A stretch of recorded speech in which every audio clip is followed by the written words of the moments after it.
There's currently 3 quarterbacks uncommitted in the top 10 after Jared Curtis came off the board about 2 weeks ago.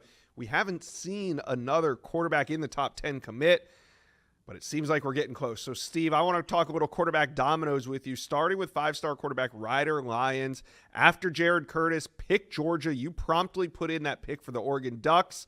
But since then, what's been going on with Ryder Lyons, his commitment, and when do you think this is all going to go down? Well, certainly all the top contenders continue to push for him. I haven't heard anything different on who the front runner is. I still like my prediction for Oregon, but definitely not sleeping on BYU. I think USC would need to make up ground on both of them.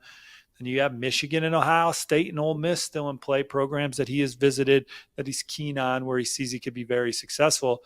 But Oregon's been recruiting him for 3 years, led by Will Stein. He spent a lot. I think he's visited Folsom High close to 10 times now. And he loves the offense, what they've done with quarterbacks, the fit there. I like where Oregon stands. Can BYU change that? Certainly. And then it's up to the others to make up the ground on those two.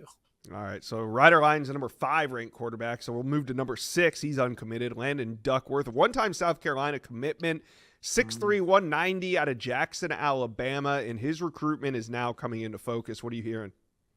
I still like my on-3 RPM for Ole Miss, but South Carolina, Lenoris Sellers, same style player, going to be a Heisman candidate.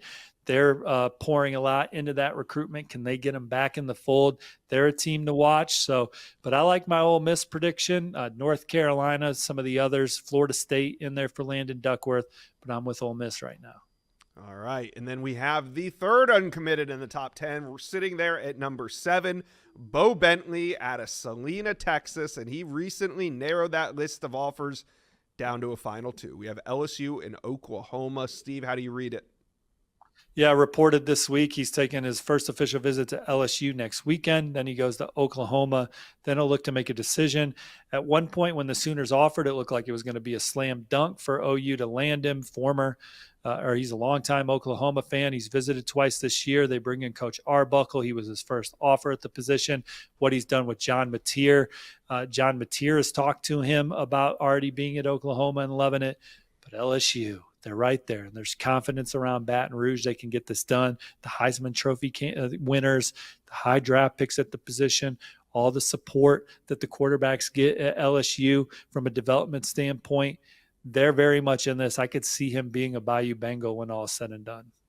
All right. Now, that leads me to Jaden O'Neal. Yeah, he's committed. He's not uncommitted, and he's sitting there at number 16.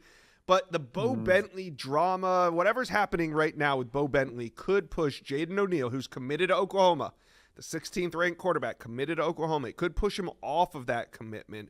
What's going on with Jaden O'Neal? Well, you got Florida State and Auburn in play for Jaden O'Neal, and I think he feels good about both of those opportunities. And for Oklahoma, there's been dialogue with them since they had a big recruiting weekend where Bo Bentley was there and Jaden O'Neal wasn't. So I think that's something that needs to be navigated and maybe already has. But Jaden O'Neal has certainly been talking to other programs. All right, one last name I want to talk to you about, and he's not committed, but he could be a domino in play here. That's Jake Fetty, committed to Arizona State.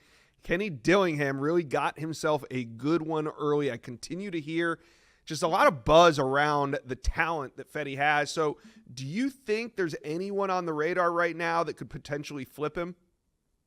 Well, there's a lot of programs that have tried, but as of right now, I still think he's solid to Arizona State. The love for Coach Dillingham, the offense, and that program and the way they've invested in him early, they're in a good spot.